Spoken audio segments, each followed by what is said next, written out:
জেলখানার ভেতরে 3টা বছর আল্লামা মামুনুল হক হাফিজাহুল্লাহ আমরা দুইজন এক জায়গায় ছিলাম। সকালে এবং দুপুরের খাবার আমরা এক জায়গায় খেতাম। মাঝে মাঝে আমারে বলতেন যে হামজা, বাইরে যদি আল্লাহ নিয়ে যায় কোনোদিন কাফেরের জানাজায় যাব না, পড়াবো না। আমারে বারবার জিজ্ঞাসা করেছি, ভাই আপনি কাফের পান কোথায়? বাংলাদেশে তো সেরকম কাফের আমরা দেখি না। উনি আয়াতটা আমাকে শুনিয়ে বলেছিলেন, কাফের তো তারা যারা আল্লাহর কোরআনে বাধা দেয়। সুতরাং এই দেশে যারা কোরআনে বাধা দেবে সে ডাইরেক্ট হোক ইনডাইরেক্ট হোক, সূরা হামিম সেজদার 26 নম্বর আয়াতের দলিল অনুযায়ী লোকটা কাফের। কাফেরের জানাজা পড়া কিন্তু হারাম। আমার মনে হয় এখন দেশের অবস্থা যা, আমরা যদি এই সিদ্ধান্তে উপনীত হতে পারি যে কাফেরের জানাজা বন্ধ হয়ে যাবে, আগামীতে কোরআনে কারীম বাধা দেওয়ার মতো সাহস অনেকেই করবে না। কোরআনে কারীমের শ্রোতা 1 নম্বরে পেলাম যারা কাফের। 15.5 বছর থেকে শুরু করে 54 বছর আমরা যা দেখলাম, অনেকেই কিন্তু ডাইরেক্ট ইনডাইরেক্ট বাধা দিয়েছেন। এখনো যদি ওইরকম মানুষ থাকেন এই দেশে, আপনি তাওবা করবেন, আপনি সংশোধিত হয়ে যাবেন। আর যেহেতু এখন সংস্কার চলছে, আপনি নিজেকেও সংস্কার করে নেবেন। কোরআনের শ্রোতা হিসাবে আমরা 2 নম্বরে পেয়েছি তাদের নাম। আল্লাহ রাব্বুল আলামিন বলেন, ওয়াইদা কিলা লাহুম তাআলাউ ইলা মা আনজালাল্লাহু ওয়া ইলার রাসূলি রাআইতাল মুনাফিকিনা ইয়াসুদ্দুনা আনকা সুদুদা। সূরা নিসার 61 নম্বর আয়াতে আছে, হে নবী, মানুষদেরকে আপনি যখন বলবেন আসো আল্লাহর বিধানের দিকে আসো, রাসূলের জীবনের দিকে আসো, আপনি দেখতে পাবেন অনেক মানুষ শুনতেও আসবে কোরআন, আপনার কথাও শুনতে আসবে। কিন্তু যখন দেখবে যে এগুলো কোরআনের সাথে আমাদের জীবনের মিল নেই, রাসূলের এই আদর্শের দিকে ডাকে, এগুলোর সাথে বাস্তবতা আমাদের মেলে না, রাআইতাল মুনাফিকিনা ইয়াসুদ্দুনা আনকা সুদুদা, আপনি দেখতে পাবেন ও মানুষগুলো আস্তে করে আপনার কাছ থেকে পেছন ফিরে কেটে পড়ছে। বলেন নাউজুবিল্লাহ। সুতরাং কোরআন শুনতে এসে যেগুলো যাদের জীবনে মিলবে না, এই মানুষগুলো যদি মন খারাপ করে, রাগ করে, যে কোনো কায়দায় চলে যেতে চান, আপনি মনে করবেন মুনাফিকের জার আপনার ভেতরে আছে। আল্লাহ আমাদের হেফাজত করুন, বলেন আমিন। 3 নম্বর শ্রোতার বর্ণনা পেয়েছি সূরা আনফালের 2 নম্বর আয়াতে। আল্লাহ পাক বলেন, ইন্নামাল মুমিনুনা আল্লাযীনা ইযা যুকিরাল্লাহু ওয়াজিলাত কুলুবুহুম ওয়া ইযা তুলিয়াত আলাইহিম আয়াতুহু যাদাতুহুম ঈমানা ওয়া আলা রাব্বিহিম ইয়াতাওয়াক্কালুন। চিৎকার করে বলেন আল্লাহু আকবার। আল্লাহ পাক বলেন, আমার দৃষ্টিতে তো কোরআনের শ্রোতা আসল এবং মুমিন তারা, যাদের সামনে আমার নাম উচ্চারণ হলে তাদের অন্তরাত্মা কেঁপে ওঠে, আমার আয়াতগুলো তাদের সামনে তেলাওয়াত হলে এ মানুষগুলোর ঈমান ভেতরে যা আছে এটা আরো বেড়ে যায়। এখানে যাদাতুহুম ঈমান আর ব্যাখ্যায় আমি দেখেছি, শরীরের পশমগুলো দেখবেন আপনি হঠাৎ খাড়া হয়ে যাবে, বাম স্তনের 2 আঙ্গুল নিচে একটা গোস্তের টুকরা আছে, ওটা কাঁপবে, কাঁপাকাঁপি করবে, একটা অনির্বচন শোক আপনি আলাদা অনুভব করবেন। এই 3টা যদি এখন আমাদের ভেতরে তৈরি হয়, আলা রাব্বিহিম ইয়াতাওয়াক্কালুন, বাড়ি যাওয়ার আগে এই সিদ্ধান্ত নিয়ে যাওয়া যাবে যে আল্লাহ ছাড়া আর কারো উপরে আমরা ভরসা করি না। বলেন সুবহানাল্লাহ। এই 3টা আয়াত দিয়ে আমি বোঝাতে চেয়েছি কাফের কারা, মুনাফিক কারা, আল্লাহর দৃষ্টিতে মুমিন কারা। তিন নাম্বারে এই তরিকায় যদি আমরা এই তিনটি গুণ অর্জন করতে পারি, আজকে আল্লাহর কথাগুলো শুনলে আপনার ভেতরে কাঁপ ধরবে। দুই নাম্বারে আল্লাহর আয়াত তেলাওয়াত হবে, যখন বুঝতে পারবেন যে কি বলে, ওয়াইদা সামিউ মা উনজিলা ইলার রাসূলি তারা আয়ুনাহুম তাফিদু মিনাদ দামি মিম্মা আরাফু মিনাল হক ইয়াকুলুনা রব্বানা আমান্না ফাকতুবনা মা'আশ শাহিদিন। সূরা মায়েদা ৭ নাম্বার পারার ১ম নাম্বার পৃষ্ঠার ১ম নাম্বার লাইনের ৮৩ নাম্বার আয়াতে আছে। তাফসিরে ফি জিলালিল কোরআন থেকে শোনাচ্ছি। রব্বুল আলামিন বলেন, নবী আপনি যখন ওদের সামনে পড়বেন, আমার এই আয়াতগুলো যখন ওরা মন দিয়ে শুনবে, অনুধাবন করতে পারবে, উপলব্ধি করার যোগ্যতা যাদের আছে, আপনি দেখবেন ওদের চোখ দিয়ে মনের অজান্তে পানি পড়ছে। এজন্য অ্যাক্টিভ হন আরো, কারণ কোরআন শোনার দুইটা নিয়ম আল্লাহ দিয়েছেন, ফাসতামিউ লাহু ওয়া আনসিতু। শুধু শোনা না, তাহলে সামিয়া দিতেন। আল্লাহ ফাসতামিউ দিয়েছেন, এজন্য মনোযোগ সহকারে শুনতে হবে। আজকের তেলাওয়াতকৃত আয়াত থেকে আমরা তাফসীর আকারে কথা বলবো ইনশাআল্লাহ। দুই নাম্বারে চুপ থাকা লাগবে। আমি এখনো অনেককে দেখতে পাচ্ছি এদিকে ওদিকে তাকাচ্ছেন, গল্প করছেন। আশা করছি কোরআনে বর্ণিত আল্লাহর এই দুইটা নির্দেশ আপনি মেনে নেবেন। এক নাম্বারে চুপ থাকবেন, দুই নাম্বারে মনোযোগ সহকারে শুনবেন। লাআল্লাকুম তুরহামুন, আশা করা যায় আল্লাহর রহমত এখানে নাজিল হবে। আল্লাহ আমাদেরকে আয়াতটা মেনে চলার তৌফিক দেন, বলেন আমিন। এজন্য কোরআনের আলোচনা শুনলে সবার চোখে পানি আসবে না। যারা এটা উপলব্ধি করতে পারবে, অনুধাবন করতে পারবে, আপনি দেখবেন তাদের মনের অজান্তেই কখন যেন চোখ দিয়ে পানি গড়িয়ে পড়ছে, তারা নিজেরাও টের পাবে না।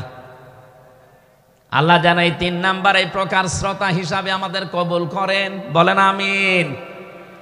দরুদ আর সালাম পাঠ করছি আমাদের নবী মুহাম্মদুর রাসূলুল্লাহ সাল্লাল্লাহু আলাইহি ওয়াসাল্লামের প্রতি, যার প্রতি কোরআনে কারীম আল্লাহ নাযিল করেছেন।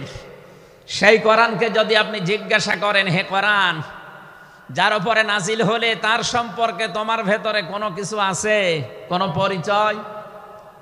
আল্লাহ রাব্বুল আলামিনের কোরআন আমাদেরকে শোনাচ্ছে, وَإِذْ قَالَ رَبُّ وَإِذْ قَالَ عِيسَى ابْنُ مَرْيَمَ إِنِّي رَسُولُ اللَّهِ إِلَيْكُمْ مُصَدِّقًا لِمَا بَيْنَ يَدَيَّ مِنَ التَّوْرَاةِ। আয়াতের শেষের দিকে আল্লাহ ইসমুহু আহমাদ এই শব্দ দিয়ে জানিয়েছেন, হযরত ঈসা আলাইহিস সালাম তিনি জানিয়ে গিয়েছেন এই পৃথিবীতে আমার পরে একজন নবী আসবে যার নাম হবে আহমদ। আমাদের নবীর পরিচয়টা আল্লাহ কোরআনে কারীম যিনি নাযিল করলেন তার উপরে, তার ভেতরেই তার নামটা আল্লাহ সংরক্ষণ করে দিয়েছেন। প্রশ্ন আসতে পারে, এক একজনের তো বহু নাম আমরা দেখি। হে কোরআন, তোমার ভেতরে কি মুহাম্মদুর রাসূলুল্লাহ সাল্লাল্লাহু আলাইহি ওয়াসাল্লাম এই নাম তোমার ভেতরে আল্লাহ কি তার সম্পর্কে দিয়েছেন নাকি? আমরা যে তেলাওয়াত করেছি সূরা ফাতিহা, এই সূরা থেকে যেহেতু আজকে আলোচনা করব, এই সূরার প্রথম আয়াতে আমার আল্লাহ আমার নবীর নামকে উল্লেখ করে জানিয়েছেন। এটা ২৯ নাম্বার আয়াত, মুহাম্মাদুর রাসূলুল্লাহ। সূরা ফাতিহার ২৯ নাম্বার আয়াতটা আমরা পড়েছি ৪ ভাগের ১ ভাগ। এই আয়াত থেকে আমরা আজকের আলোচনার বিষয় সাজিয়েছি। আমার আজকের বিষয়বস্তু, আমরা মুহাম্মাদুর রাসূলুল্লাহর উম্মত হতে চাই। সত্যি যদি আল্লাহর দৃষ্টিতে বিশ্বনবী মুহাম্মদুর রাসূলুল্লাহর উম্মত আমরা হতে চাই, মাস্ট বি তেলাওয়াতকৃত আয়াতের এই বর্ণিত গুণগুলো আমাদের এখন থেকেই অর্জন আরম্ভ করা লাগবে। আমি সহ যারা এসেছি অবশ্যই আল্লাহ এই গুণগুলো এখন থেকে যেন পালন করার তৌফিক আমাদেরকে দান করেন, আমিন। সূরার নাম সূরা ফাতিহা। ফাতাহ মানে বিজয়। এ সূরার প্রথম আয়াতের ভেতরে এই শব্দটা আছে, এখান থেকে নামকরণ করা হয়েছে। আল্লাহ রাব্বুল আলামিন বলেন, ইন্না ফাতাহনা লাকা ফাতহাম মুবিনা। অবশ্যই হে নবী, আমি আপনাকে একটা সুস্পষ্ট বিজয়ের সুসংবাদ দিচ্ছি। এই বিজয়ের ঘটনা তো ঐতিহাসিকভাবে ইবনে কাসিরের ভেতর থেকে আমি শিক্ষার জন্য এবার বলছি। এদিকে খুব অ্যাক্টিভ হয়ে থাকবেন। ফাতিহার 18 নম্বর আয়াত। আমার যতটুকু পড়াশোনা আছে, আমার যতটুকু লেখাপড়ার স্টাডি আছে, এই আয়াতটা এখন বাংলাদেশে সবচাইতে বেশি প্রয়োজন। সূরা ফাতিহা 18 নম্বর আয়াত। যে যেখানে আছেন, দাঁড়িয়ে আছেন, বসে আছেন, শুয়ে আছেন, কান এবার খাড়া করে দেন। হুদায়বিয়ার সন্ধির যে ঘটনা আমরা শুনেছি এতদিন পর্যন্ত, শুধু শুনেছি অনেকে, কিন্তু এখান থেকে শিক্ষাটা আজ অনেকে নেয়নি। বাংলাদেশের এখন যে অবস্থা, এই শিক্ষা নেওয়ার সময় এখনই। নবীজি 1400 মানুষ নিয়ে এসেছিলেন সাহাবায়ে কেরাম নিয়ে হজ করার জন্যে। হুদায়বিয়া নামক যে জায়গাটা এখন কূপ আছে, এখানে এই জায়গায় নবীজি আশ্রয় নিলে আস্তানা গাড়লেন, তাবু গাড়লেন। কাফেরদের পক্ষ থেকে এখানে প্রতিবন্ধকতা সৃষ্টি করা হয়েছে যে না, আপনাদেরকে আমরা আর যেতে দেব না। বিশ্বনবী তাদেরকে প্রস্তাব দিলেন যে আমরা কিচ্ছু নিয়ে আসিনি সাথে করে, শুধু হজ করেই চলে যাব। কাফেরদের পক্ষ থেকে আওয়াজ এলো না, আপনাকে আমরা যেতে দেব না, তবে আমাদের একটা প্রস্তাব আছে। আপনি যদি আগামী বছরে আসেন, হজ করে যেতে পারবেন, কিন্তু এবছরে আপনাদেরকে আমরা আল্লাহর ঘর কাবায় যেতে দেব না। কি নিষ্ঠুর আচরণ! তাকান, আল্লাহ পাকের নবী আল্লাহর ঘর তাওয়াফ করবে, বাধা দিচ্ছে যারা আল্লাহকে বিশ্বাস করে না তারা। এ বাংলাদেশে 50টা বছর কোরআনে কারীম প্রচার করেছে যারা, কোরআনের পাখি শহীদ আল্লামা দেলাওয়ার হোসাইন সাইদি রহমতুল্লাহ আলাইহি, তার নামে মামলা দেওয়া হয়, কেস দেওয়া হয়, তিনি নাকি ধর্মীয় অনুভূতিতে আঘাত দিয়েছে। আমার তো মনে হয় 1500 বছর আগে নবীজিকে যারা বাধা দিয়েছিল আল্লাহর ঘর কাবায় হজ করতে দেবে না, 1500 বছর পরে যেন তাদের প্রেতাত্মারাই ফিরে এসেছে। আল্লাহর নবী বললেন, ঠিক আছে, ওসমানকে পাঠালাম। হযরত ওসমান ইবনে আফফান রাদিয়াল্লাহু তাআলা আনহু তিনি গেলেন। হযরত ওসমানকে তারা আটক করার পরে ঘোষণা দিয়ে দিল, কতিলা ওসমান ইবনে আফফান, ওসমানকে হত্যা করা হয়েছে। এ সংবাদ যখন নবীজির কাছে এসেছে, যশোরবাসী খুব খেয়াল করেন, এখানে হযরতে ওসমানকে তারা হত্যা করার ঘোষণা দিয়ে মিথ্যা একটা সংবাদ পাঠিয়ে দিয়েছে নবীজির কাছে। নবীজি সাহাবায়ে কেরামকে বললেন, যারা ইহরামের কাপড় পরে এসেছিলে সব এখন খুলে ফেলো। সাহাবায়ে কেরাম বলেন, হে রাসূল, ইহরামের কাপড় খুললে হজ? বলে, হজ আগামী বছর। বাংলার মুসলমানেরা, আমি কেন বলছি আয়াতটা 2-1 মিনিট পরে আপনি টের পাবেন। দ্বিতীয় নম্বর, নবীজি বললেন আজকে রমজান মাস, এটা রমজান মাসের এখন আর আধা ঘন্টা 1 ঘন্টার সময় আছে মাত্র ইফতারি করার, এখনই ভেঙে ফেলো, ইফতারি করে ফেলো। দরকার আগামীতে রোজা, আবার রমজান সিয়াম আবার করে দেওয়া যাবে। যে 2টা সিদ্ধান্ত নিলেন, 2টাই ফরজ, একটা রোজা, একটা হজ। নবীজি কিন্তু জানতেন ইহরামের কাপড় খুলে ফেললে হজ ভেঙে যাবে, আর একটু পরেই তো ইফতারি করলে রোজাটা হয়ে যায়। বিশ্ব নবী বলেন না, এক্ষুনি রোজা ভেঙে ফেলো। আবার বলছে, কান খাড়া করেন, আমি কিন্তু 2 মিনিটের ভেতরে জায়গায় যাব। এত বড় দুইটা বড় বড় ফরজ বিধান নবীজি লঙ্ঘন করছেন, কারণটা কি? কারণ একটাই, ওরা একজন নিরপরাধ মানুষকে আটক করে হত্যার ঘোষণা দিয়েছে। আপনি বাংলাদেশকে 15.5 বছরের সাথে ওই ঘটনাটা মিলান। একটা নিরপরাধ মানুষ, মাত্র একজন, তাকে আটক করে হত্যার ঘোষণা দেওয়ার কারণে যদি নবী মুহাম্মদ রাসূলুল্লাহ হজ ছেড়ে দিতে পারেন, রোজা ছেড়ে দিতে পারেন, তিনি ওই বাবলা গাছের নিচে হাত দিলেন, সাহাবায়ে কেরামকে বললেন আমার হাতের উপরে সবাই হাত লাগাও, আমি আজকে তোমাদেরকে বায়াত গ্রহণ করাবো, শপথ নেব তোমাদের কাছে। 1399 জন নবীর সাথে আছে, আর হযরত ওসমানকে যেহেতু তারা আটক করেছে, এই 1399 জন সবাই নবীজির হাতের উপরে একটার পরে হাত দিতে আছে। বিশ্ব নবী ডাক দিয়ে বলেন, সাহাবীরা, জিবরাইল এই মাত্র সূরা ফাতিহা এই সূরার 18 নম্বর আয়াতটা আমাকে তেলাওয়াত করে শুনিয়ে গেল। জিবরাইল এসেছিল, তোমরা কেউ দেখতে পাওনি। জিবরাইল আয়াতটা শুনিয়েছে, লাকাদ রাদিয়াল্লাহু আনিল মুমিনিনা ইয ইউবাইউনাকা তাহতাশ শাজারাতি ফাআলিমা মা ফি কুলুবিহিম ফানজালাস সাকিনাতা আলাইহিম ওয়া আসাবাহুম ফাতহান করিবা। খুব খেয়াল করেন, সেই সময় পর্যন্ত আমি চলে এসেছি।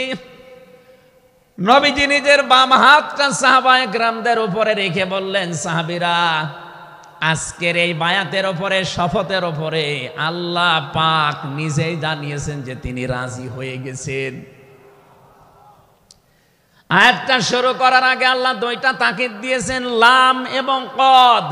লাকাদ রাদিয়াল্লাহু আনিল মুমিনিন, আল্লাহ পাক বলেন আমি নিজে মুমিনদের উপরে অবশ্যই অবশ্যই রাজি হয়ে গেছি। রাজি হব না, হয়ে গেছি। তাহতা শাজারাতি, এই গাছের নিচে আপনার হাতের উপরে যারা হাত দিয়ে আজকে শপথ বাক্য পাঠ করছে যে ওসমান হত্যার বদলা না নিয়ে কেউ মদিনায় ফেরত যাবে না, আমি আল্লাহ তাদের মনের খবর যেহেতু জানি, ফাআলিমা মা ফি কুলুবিহিম, তারা যে শপথ নিচ্ছে এটা কিন্তু লোক দেখানোর জন্য না, এটা মন থেকেই। ফানসালাস সাকিনাতা আলাইহিম, তাদের উপরে আমি আল্লাহর প্রশান্তি নাসিল হয়ে গেছে অলরেডি। ওয়াসাবাহুম ফাতাহান করিবা, তাদেরকে আমি আসন্ন একটা বিজয়ের সুসংবাদ দিচ্ছি। সুতরাং এই বায়াতের রিদওয়ানের উপরে যেহেতু সবাই হাত দিয়েছে, ওসমানের হাতটা এখানে নেই, হে নবী আপনার বাম হাতটা উপরে তুলে ধরেন, এইটাই আমি ওসমানের হাত হিসাবে মেনে নিলাম। তার মানে 1400 মানুষের উপরে আমি আল্লাহ অলরেডি রাজি হয়ে গেছি। আমার মুসলমান ভাইরা, এবার আমি খেয়াল করার জন্য আর একবার বলছি, এইটা বলার জন্য আমি এতক্ষণ ঘুরছিলাম। একটা নিরপরাধ মানুষকে ওরা মিথ্যা তথ্য ছড়িয়েছে যে আটক করা হয়েছে, মেরে ফেলা হয়েছে, হত্যা করা হয়েছে। নবীজি একজন মানুষের জীবনের বদলা নেওয়ার জন্য 1400 মানুষকে তিনি বায়াত করাচ্ছেন, শপথ বাক্য পাঠ করাচ্ছেন। একটু খেয়াল করেন তো, একজন মানুষের জীবনের জন্য জীবন দিতে প্রস্তুত 1399 জন, আর নবী সহ। এমন বাক্য তিনি পাঠ করিয়েছেন, এমন শপথ নিয়েছেন যে আল্লাহ অলরেডি রাজি হয়ে আয়াত নাজিল করছেন।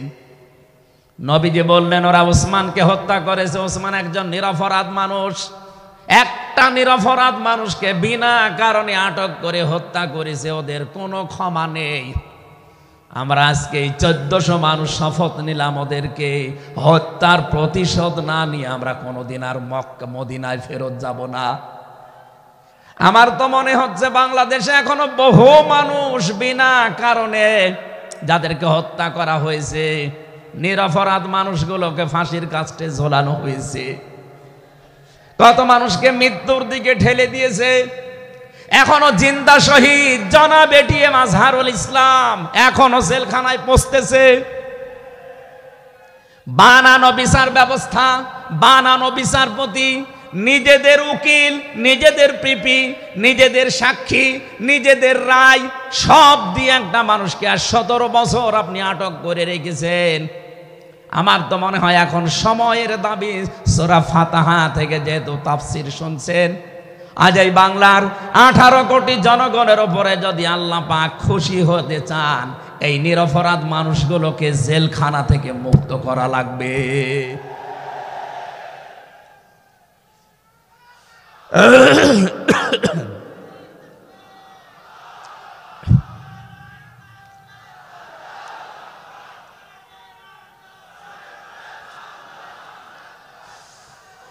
যশোরবাসী আল্লাহ রাব্বুল আলামিন এখানে কয়েকটা বিষয় আমাদেরকে উপহার দিতে চেয়েছেন সুসংবাদের মাধ্যমে। 1 নম্বরে আল্লাহ বলেন আমি রাজি হয়ে যাব। 2 নম্বরে ওদের মনের মূল কথাগুলো যেহেতু আমি জানি, সুতরাং যারা নারায়ে তাকবীর আল্লাহু আকবার এই স্লোগান দিয়ে এই মাজলুম মানুষটার পক্ষে অবস্থান নিলেন, আমার তো মনে হচ্ছে ফানজালাস সাকিনাতা আলাইহিম, আল্লাহ পাক তার রহমত এখন এদেশের উপরে নাজিল করবে। 2 নম্বরে ওয়াসাবাহুম ফাতাহান করিবা, একেবারে সুপ্রসন্ন নিকটবর্তী বিজয় আমাদেরকে আল্লাহ এই মাজলুম মানুষটার পক্ষে দাঁড়ানোর কারণে দেবে। আমি আজকেও একজন জেলখাটা মানুষের সাথে কথা বলছিলাম, তিনিও প্রায় 3.5-4 বছর জেলে ছিলেন। তিনি জ্বালাচ্ছিলেন যে হামজা ভাই, আসলে আমরা যারা জেলে ছিলাম তারা ছাড়া এটা বোঝানো সম্ভব না।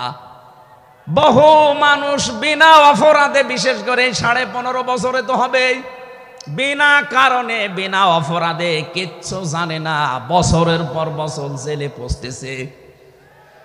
ওরা যদি একজন নিরপরাধ মানুষকে মিথ্যা কথা ছড়িয়ে দেওয়ার কারণে নবী যেরকম সিদ্ধান্ত নিতে পারে, আজ বাংলার 18 কোটি মানুষ দল বেদল সব ভুলে গিয়ে নিরপরাধ যত মানুষ জেলে ভর্তি আছে, গুম হয়েছিল, খুন হয়েছিল যারা, এদের পক্ষে দাঁড়াতে যদি সত্যি আপনি মন থেকে এগিয়ে আসতে পারেন, আল্লাহর কসম আমাদের সামনে আল্লাহ বিজয় দেখাবেন।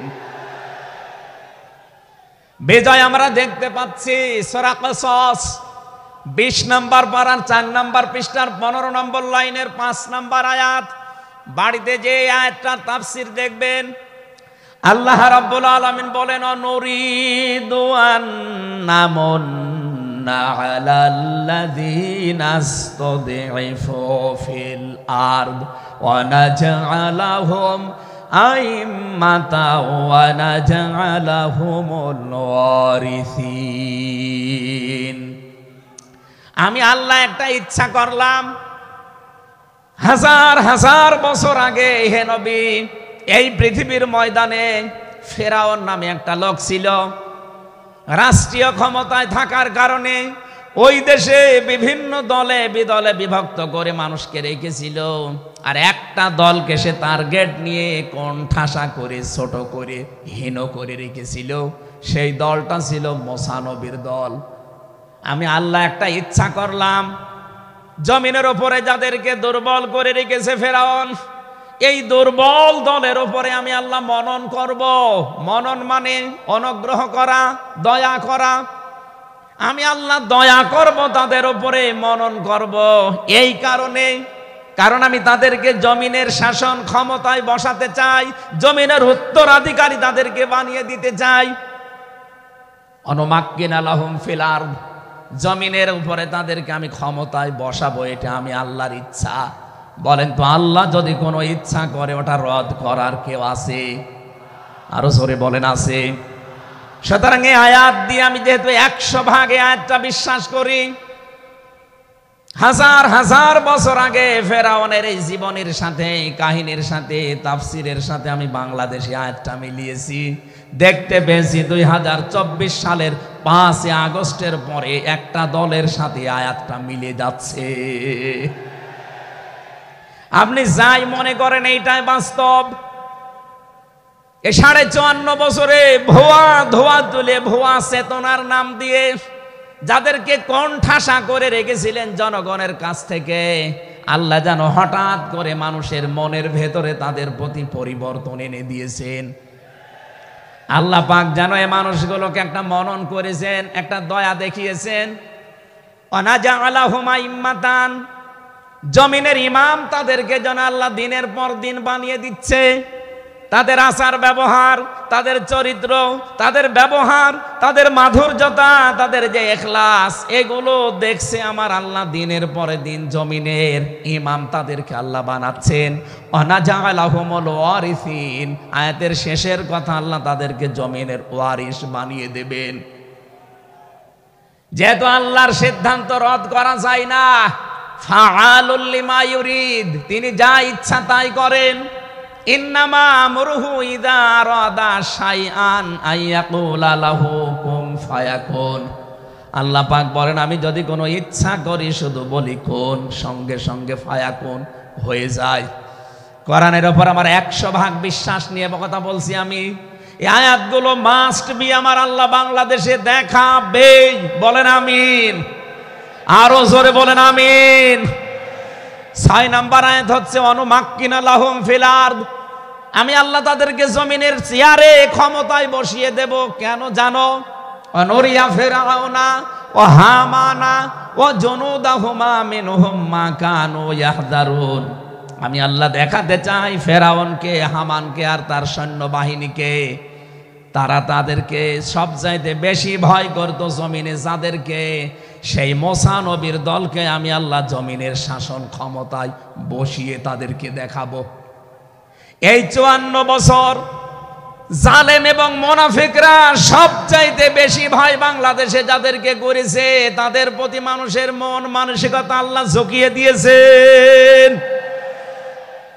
এই জন্য কোরআনের আয়াতের উপরে বিশ্বাস করে বলছি, এই বাংলাদেশে যারা নিরপরাধ মানুষ আছে তাদেরকে যদি 5 তারিখের পরে বিভিন্ন আন্দোলনের কারণে, মানবিকতার কারণে ছেড়ে দেওয়া হয়, বিশেষ করে ম্যাডাম খালেদা জিয়াকে আপনি ছেড়ে দিয়েছেন। এরপরে আমরা দেখতে পেলাম আব্দুল সালাম পিন্টু ভাইকে ছেড়ে দিয়েছেন। এরপরে গিয়াসউদ্দিন মামুন ভাইকে ছেড়ে দিয়েছেন। মিয়ানুরউদ্দিন অপু ভাইকে ছেড়ে দিয়েছেন। আমরা চাই জনাব এটিএম আজহারুল ইসলামকেও মুক্তি দেওয়া হোক। এ দাবির পক্ষে আছেন কারা দেখি? লিল্লাহি তাকবীর।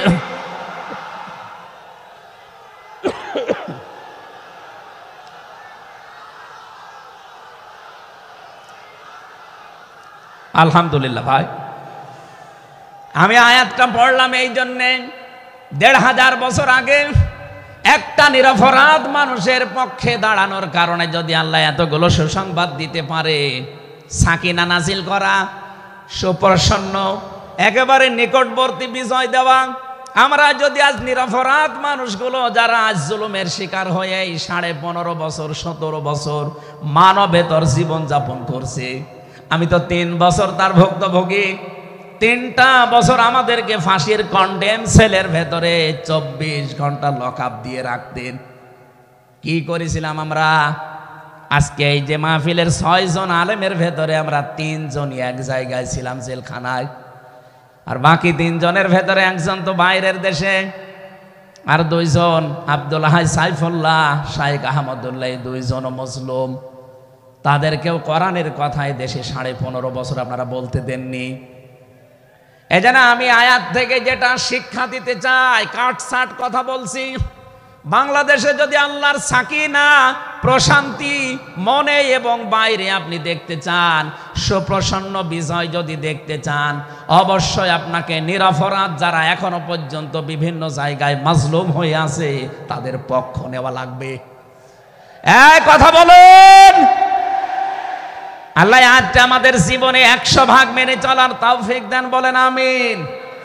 এই সূরা ফাতিহা থেকে আমরা পড়েছি 29 নম্বর আয়াত। আমাদের আলোচনার বিষয় মুহাম্মদুর রাসূলুল্লাহর উম্মত কারা। রব্বুল আলামিন বলেন মুহাম্মদুর রাসূলুল্লাহ। মুহাম্মদ সাল্লাল্লাহু আলাইহি সাল্লাম আল্লাহর রাসূল।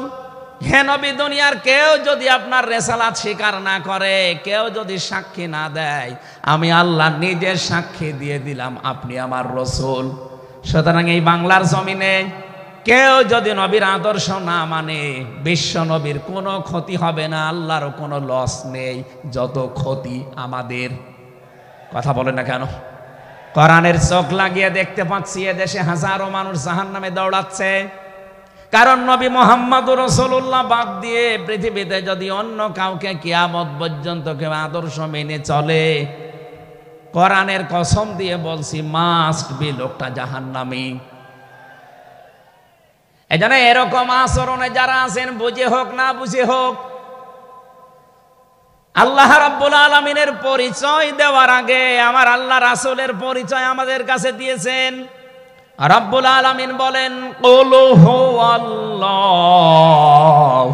আহাদ আল্লাহুস সামাদ লাম ইয়ালিদ ওয়া লাম ইউলাদ ওয়া লাম ইয়াকুল লাহু কুফুয়ান আহাদ।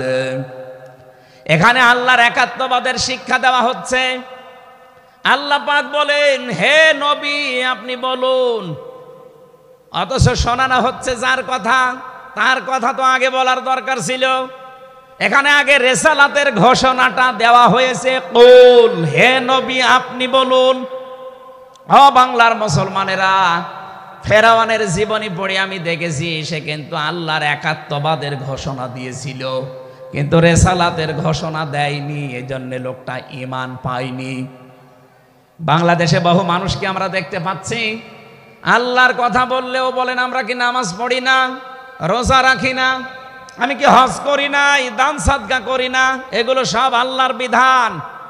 এগুলোর পাশাপাশি আল্লাহর প্রেরিত পুরুষ যিনি আমাদের এই জামানায়, আল্লাহর প্রেরিত পুরুষ যিনি কিয়ামত পর্যন্ত, তার নাম মুহাম্মাদুর রাসূলুল্লাহ। জ্ঞানী মানুষ যারা বসে আছেন এক কথায় তারা বুঝবেন আমি জানি। আজ বিশ্ব নবীর আদর্শ বাদ দিয়ে আপনি কার আদর্শ মানেন আপনার বিবেকের কাছে প্রশ্ন করেন। এটা রাজনীতি মনে করে কেউ যদি চলে যান আপনার কপালে আগুন লাগবে, আপনারও মরণ হবে ফেরাউনের মতো। আল্লাহকে মেনেছিল কিন্তু রেসালাত মানে নাই। এদেশে আজ অনেকেই আল্লাহর কথা বললে নামাজ পড়ে, রোজা রাখে, হজ করে আসে, দান সাদকা করে। আরে ভাই, এগুলো সবই আল্লাহর বিধান। আপনি আল্লাহকে মানেন, কিন্তু তার প্রেরিত পুরুষ এই জামানায় যিনি কিয়ামত পর্যন্ত, তার নাম মুহাম্মাদুর। আবার জোরে বলেন মুহাম্মাদুর রাসূলুল্লাহ। এতক্ষণ পর্যন্ত যা বললাম আমি আশা করছি আপনি বুঝেছেন। বিশ্ব নবী বাদ দিয়ে অন্য কারো আদর্শ এ জমিনে মানা যাবে না। মানলে আপনি বুঝে মানেন, আর না বুঝে মানেন আপনি জাহান্নামী। এখন যদি মুসা আলাইহিস সালাম আসে দুনিয়ায়, যদি ঈসা নবী এখন আসে, আর আমরা কেউ যদি আল্লাহর নবী মুহাম্মদুর রাসূলুল্লাহকে বাদ দিয়ে ঈসা নবী, মুসা নবীকেও মেনে চলি, নিছক আপনি জাহান্নামী। এটা রেকর্ড হচ্ছে, সারা দুনিয়ায় যাবে। সূরা আলে ইমরানের ৮০ নম্বর আয়াত। অন্য ধর্মে যারা আছেন, ইহুদি, খ্রিস্টান, আহলে কিতাব যারা দাবি করেন, এমনকি এই মুশরিকদের ভেতরেও যারা, বৌদ্ধদের ভেতরে যারা অমুসলিম, তাদেরকে বলছি আপনারা ভুল পথে আছেন। আপনারা যাদেরকে নবী নাম বলে চলেন, যিশু বলেন, ঈসা আলাইহিস সালামকে, মুসা আলাইহিস সালামকে আপনারা যোসেফ বলে ডাকেন। আপনাদের ওই সমস্ত নবীগুলো তাওরাতে, ইনজিলে অলরেডি ঘোষণা দিয়েই গেছে যে আমাদের পরে একজন শেষ নবী আসবে, তার নাম মুহাম্মাদুর রাসূলুল্লাহ বা আহমদ। তাকে যদি তোমরা জীবদ্দশায় পেয়ে যাও, পৃথিবীর সব কিছু ছেড়ে দিয়ে তার আদর্শটা গ্রহণ করবা, নয়তো পথভ্রান্ত হয়ে, পথভ্রষ্ট হয়ে জাহান্নামে যাওয়া লাগবে। যাকে মেনে চলার দাবি করেন সেই যিশু, সেই যোসেফ, হযরত ঈসা নবী, হযরত মুসা নবী, তারাই যেহেতু ঘোষণা তাওরাতে, ইনজিলে দিয়ে দিয়েছে, হয়তো আপনাদের পুরোহিত যারা, ধর্মগুরু যারা, ঠাকুর যারা আপনাদেরকে শোনায় না, এই সত্য বিধান আপনি ইনজিলে পড়েন, আমার শেষের শব্দ ছিল ফিত তাওরাতি ওয়াল ইনজিল। এই দুইটা কিতাব আপনারা পড়ে দেখবেন, এখানে আমাদের নবী শেষ নবীর বর্ণনা আছে 903 জায়গায়। বলেন আল্লাহু আকবার।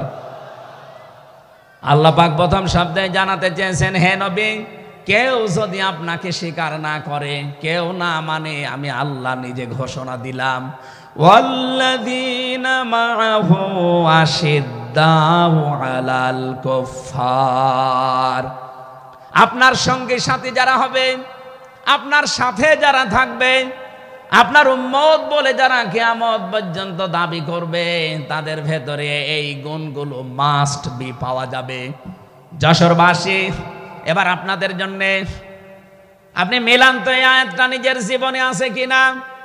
ওয়াল্লাযীনা, আর যারা মাআহু আপনার সঙ্গে থাকবে, আশিদ্দাউ আলাল কুফফার, তারা কাফেরদের প্রতি বজ্রকণ্ঠ হবে। কালকে মাওলানা মামুনুল হক, আমি ছিলাম কালকে চট্টগ্রামের ফেনীতে, একটু লাইভ দেখেছি। উনি কিন্তু শেষের দিকে এটা জানিয়েছেন, ওঠো বজ্রমুঠি করো, ঘোষণা দাও। এ কথা বলেনি? এই কথা বলেন না কেন? ওনার এইটাই সামারাইজ, আশিদ্দাউ আলাল কুফফার, কাফেরদের প্রতি কঠোর হওয়া লাগবে। সেই সময় এখন অলরেডি চলছে। প্রতিবেশী নামে আমাদের যারা আছে, যেহেতু প্রতিবেশী পাল্টানো যায় না, এজন্য আমরা বেশি কিছু বলছি না। আমরা আশা করব যে প্রতিবেশীর চরিত্র পাল্টাবে। নবীজি প্রতিবেশী সম্পর্কে এত বেশি কথা জানিয়েছেন, মাঝে মাঝে বলতেন, জিবরাইল, প্রতিবেশী সম্পর্কে যত কথা তুমি বলো, মনে হয় যে আমার জমি জায়গার ভাগও দেওয়া লাগবে। যেহেতু এত দামি জিনিস প্রতিবেশী, এত গুরুত্বপূর্ণ, আপনাদেরকে তো আমরা আর পাল্টাতে পারবো না, আমাদের জমির সাথে আপনাদের জমি। এই জন্য বলছে আপনারা চরিত্র পাল্টাবেন।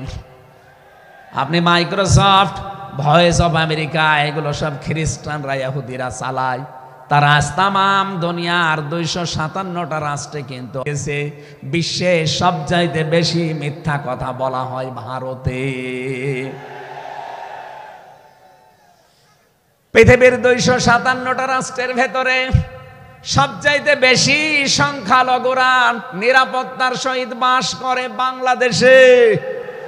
অথচ এই দুইটাই এতদিন, 54 বছর আমরা স্বাধীন হয়েছি, 54টা বছরে আমাদের পেছনে এই মিথ্যা দুইটা তথ্যই প্রতিবেশীরা ছড়িয়েছে। সারা দুনিয়ার মোড়লদেরকে বলতো যে বাংলাদেশে সংখ্যালঘু নির্যাতন হয়। এদেশের গোবিন্দ পরামানিক, কুমার কি সেন যেন, কয়েকজন মিলে তারা বিবৃতি অলরেডি মাঝে মাঝাই দিচ্ছে যে আগস্টের 5 তারিখের পর থেকে বাংলাদেশে আমরা সবচাইতে বেশি নিরাপত্তায় আছি সংখ্যালঘুরা। এখনো তো কোরআনে কারিম এই দেশে কায়েম হয়নি। আমি কোরআনের এই অনুষ্ঠান থেকে আপনাদেরকে গ্যারান্টি দিতে পারি, আল্লাহর কসম, কোরআনে কারিম যদি এদেশের রাষ্ট্রীয় ক্ষমতায় চলে আসে, বাংলাদেশের সবচাইতে বেশি নিরাপদে থাকবে সংখ্যালঘুরা।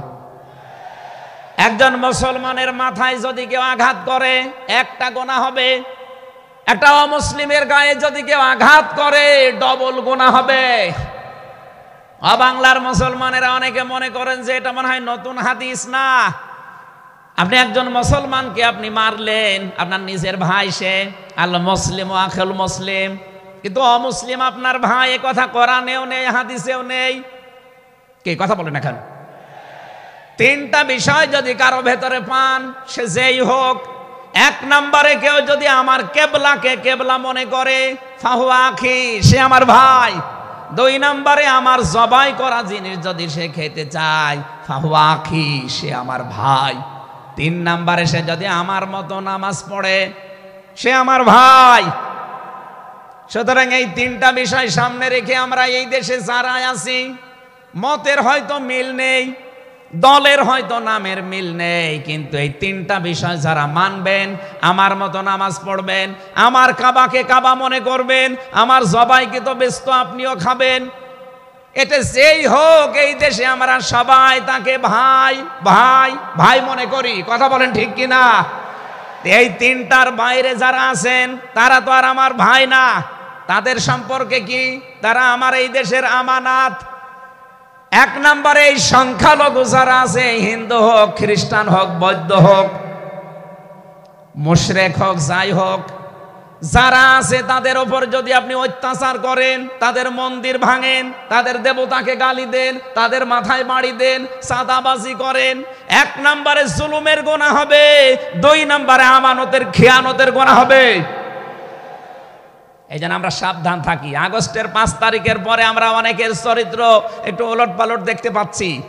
আশা করছি আপনি থামবেন, নয়তো কিন্তু বদনাম হয়ে যাচ্ছে। আপনি গোয়েন্দা বিভাগের খোঁজ রাখেন, তারা কিন্তু সব নখদর্পণে রেখেছে, কে কি করছে এটা সব তারা দেখছে। এই জন্য আমরা এমন কোনো আচরণ না করি আপনার নিজের ভুলের কারণে নিজের পায়ে আবার কোড়াল লেগে যায়। তারা সব দেখতে পাচ্ছে এই 4.5 মাসে কারা মানবতার জন্য কাজ করে, কারা দেশের জন্য কাজ করে, কারা এই 2780 জন মানুষ হাসপাতালের বেডে কাতরাচ্ছে, এদের কাছে কারা গেছে সব খোঁজ তাদের কাছে আছে। 2732 জন মানুষ হত্যা হয়েছে একজনের নির্দেশে। এতগুলো শহীদ পরিবারের পাশে কারা কারা দাঁড়াচ্ছে সব তাদের কিন্তু ডকুমেন্ট আছে। এই জন্য আপনি মনে করছেন আমি ডুবে ডুবে জল খাবো, ঘোলা পানিতে মাছ শিকার করব, কেউ কিছু টের পাবে না, কখনো না। সব তাদের আয়ত্তের ভেতরে আছে। এই জন্য এমন কাজ করা দরকার আমাদের, আগামীতে যেন শুধু ওই 14 দল বাদ দিয়ে আমরা যারা মাজলুম আছি এই মানুষগুলো যেন রাষ্ট্রের দায়িত্ব পায়, আর কোরআন আর হাদিস দিয়ে বাংলাদেশের 56,000 বর্গ মাইল চলে। কারা কারা রাজি আছেন দেখে? লিল্লাহি তাকবীর।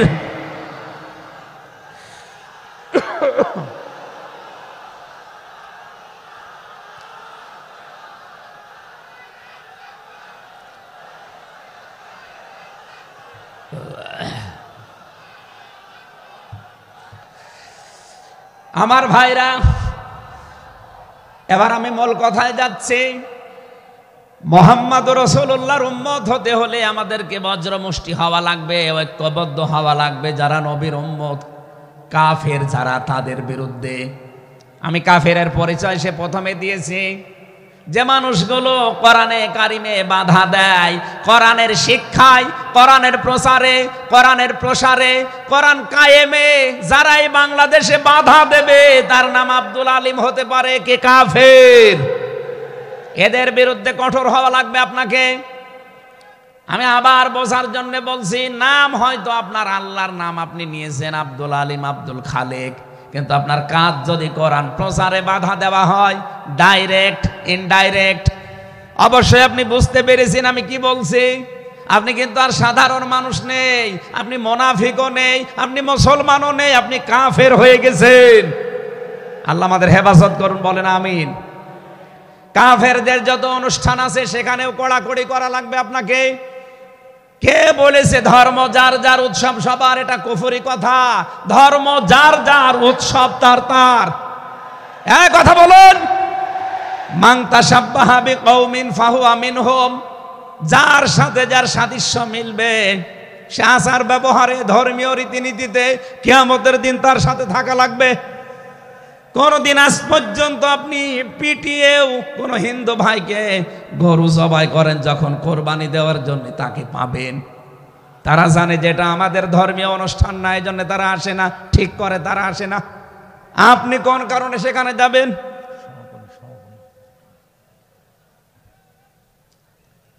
রোহামা ও বাইনাহুম। দ্বিতীয় নম্বরে আমরা পেয়েছি নিজেদের ভেতরে মহব্বত, ভালোবাসা, সম্প্রীতি, মায়া, মমতা। এটা নিজেদের ভেতরে বাড়ানো লাগবে। আপনি নবীর উম্মত হতে চান, অথচ এটা নিজেদের ভেতরে আরো দূরত্ব তৈরি করেন না। এটা নিজেদের ভেতরে আরো স্যাক্রিফাইস করে হোক, ডাকাডাকি করে হোক, নিজেদের ভেতরে এটা তৈরি করা লাগবে আরো বেশি। তারহুম রুক্কান সুজ্জাদা। হে নবী, আপনার উম্মত যারা, আপনার সাথে যারা আছে, তাদেরকে দেখতে পাবেন আল্লাহর সন্তুষ্টি এবং অনুগ্রহ তালাশ করার জন্যে তারা রুকু এবং সেজদাকারী অবস্থায় তাদের দেখতে পাবেন। নবীর উম্মত যারা এসেছেন, অন্য ধর্মের লোকদেরকে বাদ দিলাম, বিশ্ব নবীর উম্মত যারা এখানে বসে আছেন, আমাদের উচিত হবে যতদিন আজরাইল না আসে ফরজ নামাজ আমরা কোনোদিন ছেড়ে দেব না। আরো জোরে বলেন, আল্লাহ যেন এটা মেনে চলার তৌফিক দেন আমাদের একেবারে জীবনের শেষ দিন পর্যন্ত। 2 নম্বরে, ফরজ নামাজের সময়টুকু যেভাবেই হোক বের করে আপনি আদায় করেন। সুন্নত নফল ওইগুলো যদি পড়তে না পারেন পরবর্তীতে পড়বেন, কিন্তু ফরজ নামাজ কেউ ছেড়ে দিয়ে সে আল্লাহর আয়ত্ত থেকে বের হয়ে যায়। বলেন নাউজুবিল্লাহ।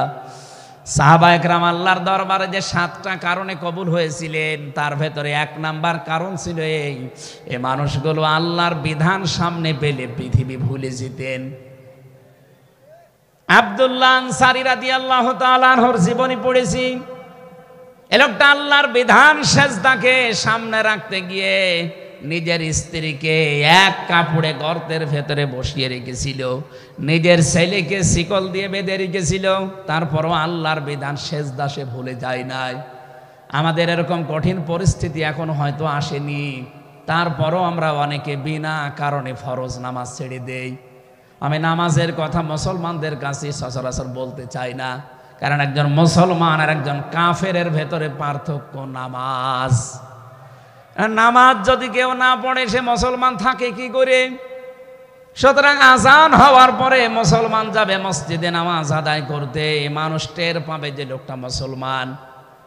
রিজালুল্লাহ তুলহিহিম তিজারাতু ওয়ালা বাইউন আন যিকিরিল্লাহ ইলা আখিরি আয়াত। মুসলমান ব্যবসায়ী যারা, তাদের পরিচয় আল্লাহ দিয়েছেন। আল্লাহ রাব্বুল আলামিন বলেন, এই পৃথিবীর ময়দানে যারা মুসলমান ব্যবসায়ী, আজান হওয়ার সঙ্গে সঙ্গে ব্যবসা প্রতিষ্ঠান বন্ধ করে দিয়ে তারা সেজদায় দৌড়াবে। ইয়াবতাগুনা ফাদলাম মিনাল্লাহি ওয়া রিদওয়ানা। এখানে আল্লাহ 2টা শব্দ ব্যবহার করেছেন। আল্লাহর ফজল যদি কেউ চায় তাহলে অবশ্যই তাকে মসজিদে যাওয়া লাগবে।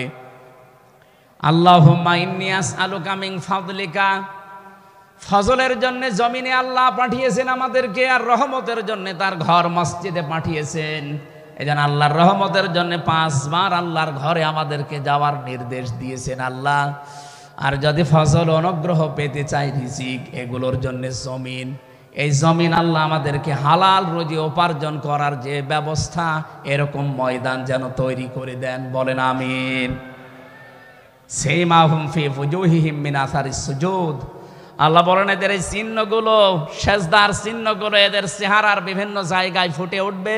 কিয়ামতের ময়দানে এই চিহ্ন দেখে দেখে নবী সুপারিশ করে করে জান্নাতে নিয়ে যাবে।